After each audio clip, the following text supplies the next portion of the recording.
Hi friends, welcome back to my channel. Ngasi aina chajagadorisi Sunju Mathel ne ka Sunju Mathel amane aduga belandri ga alu ga Kanghw toba hawai asang bisu yaujare ka chisi amane nga kharama taure ka chisi garwat akhabi ni chisi phut laga hingna phut pani kem toba nate pura full phut pani ka belandri phut pane chisi na unsauna bi hai ko unsauna bi siga Kanghw toba ni thau khaktang hapaga fry toba ni Eronb yaure Eronb si lafu ga alu ga hawai ga toraga Eronb ni ko aduga Thabi champut yaujare Bora yaujare cold drink khara maga yaujare chilina kharana aingonda achamba chabiyu haibadagi aina achamba singsi sinjabani ado haujarge mayam haudringai mamangda ai video sibu chilina mayam singna loina yengbiyu aduga like comment share tobiramu aduga ai gi channel asibu subscribe tobiramu haujarage mayam ado haudringai mamang sida sisi tot lahorage ko sisi da yaujariba machan si hawai ni ko aduga si peruk ni peruk si ai ne laijariba mafum sidaida labukta chatlaga sum ichilina mayam singna haibadu gi damakta request ki damakta sum chatlaga yengba kanda phangbani aduga sina lafu throni aduga sina kobi ni ko si thoijing ni murok laijare ko murok singari ga tawraga tawbani do si mix up tawraga mix up tawba loijare hauba sidi sunju siga dum hauraga ko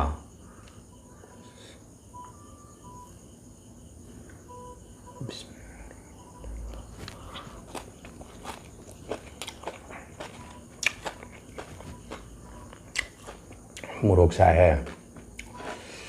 hao so ve murok se am dai na si Kanghw ne belandri Kanghw alu ka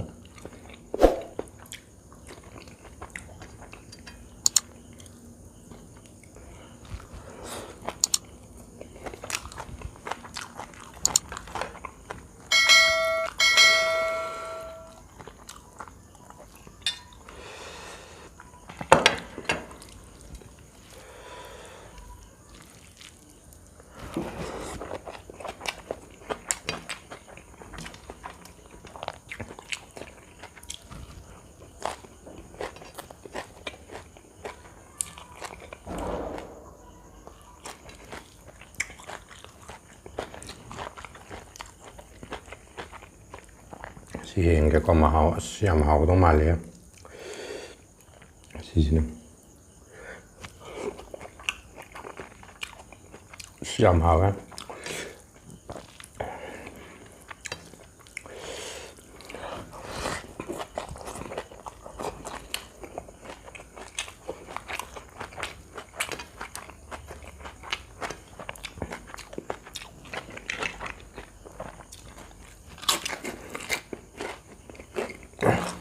Sidi Mathel ya manin chapram gangra ga si belandri ma pumni phut pane wow hao ha ado khwai dai tough foi ga dori si chaba si din ka si chaba si mayam yeng si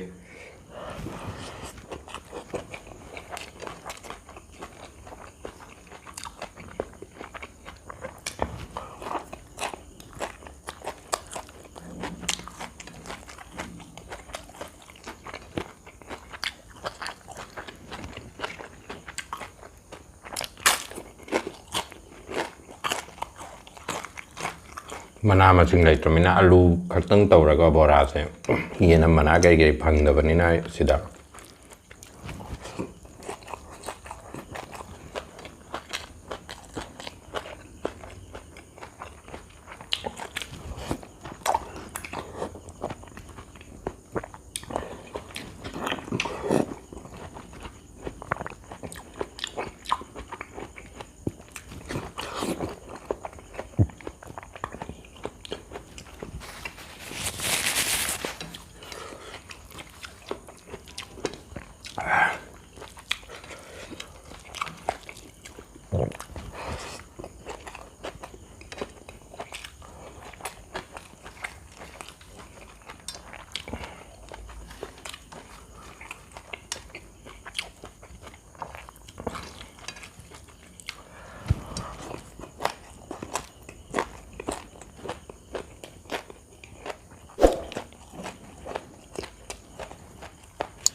ꯉꯥꯒꯁꯦ ꯀꯣꯟꯅ ꯆꯥꯅꯤꯡꯉꯦ ꯆꯥꯒꯗꯧꯕ ꯑꯇꯩ ꯃꯌꯥꯝꯁꯦ ꯌꯥꯝ ꯍꯥꯎꯋꯦ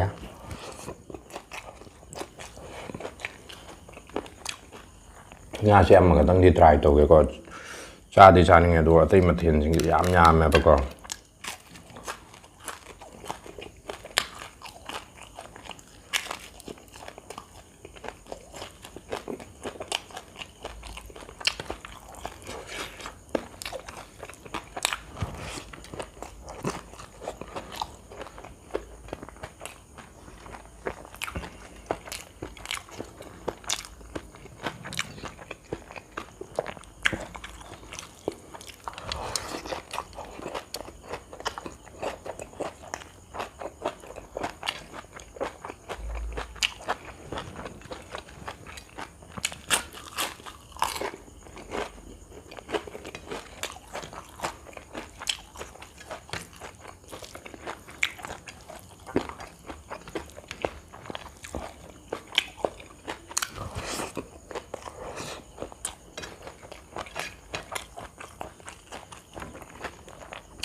ꯒꯥꯔꯣꯠ ꯑꯈꯥꯕꯤꯁꯤ ꯀꯃꯥꯏꯅ ꯆꯥꯗꯧꯔꯃꯣ ꯈꯜꯂꯤꯅꯦ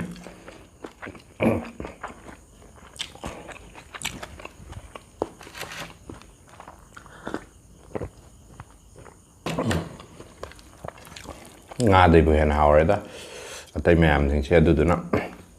ꯉꯥꯒ ꯊꯝꯃꯒꯦ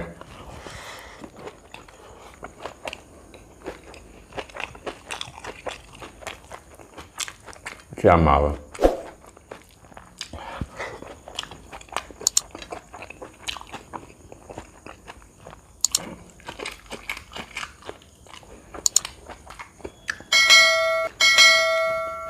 ꯒꯥꯔꯣꯠ ꯑꯈꯥꯕꯤꯁꯤ ꯃꯌꯥꯝ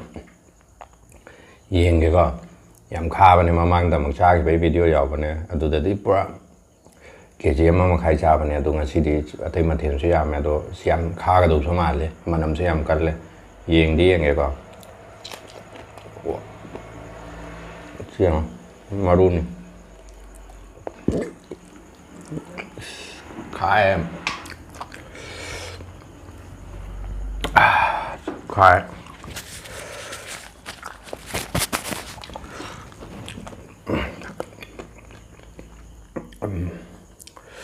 ꯆꯥꯗꯕꯗꯤꯗ ꯌꯥꯗꯦꯀꯣ ꯏꯆꯤꯜ ꯏꯅꯥꯎ ꯃꯌꯥꯝꯒꯤ ꯆꯥꯗꯧꯔꯤꯅꯦ ꯌꯦꯡꯕꯤꯌꯨ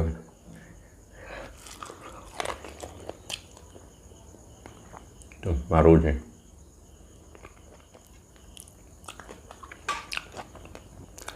ꯃꯔꯨꯁꯤꯗꯤ ꯂꯧꯊꯣꯛꯑꯒꯦꯀꯣ ꯈꯔ ꯂꯦꯡꯂꯞ ꯇꯥꯏ ꯑꯗꯨꯒ ꯃꯄ꯭ꯔꯥꯝꯁꯤ ꯆꯥꯔꯒꯦ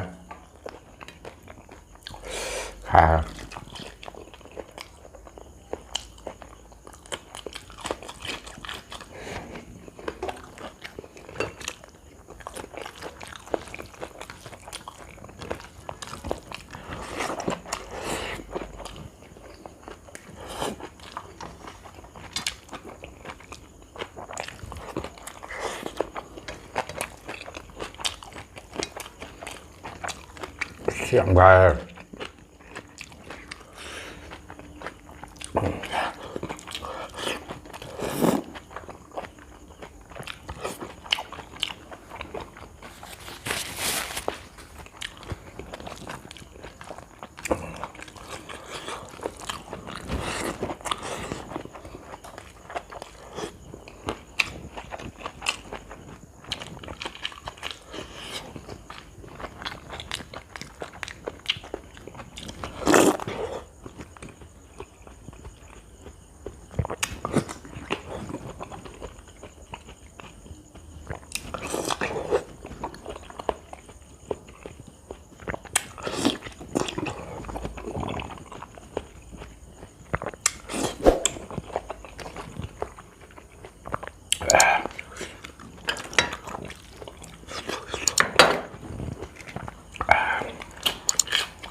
garot pa khabe am cha bi di pra Jadi am ka hanai cha ke di am kha de ba kg ma kha ja ne du su kha ba di ka sini am mele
Sigidi Mathel yam su yam me aduga haw su yam haw eduduna ai nga si cha jadre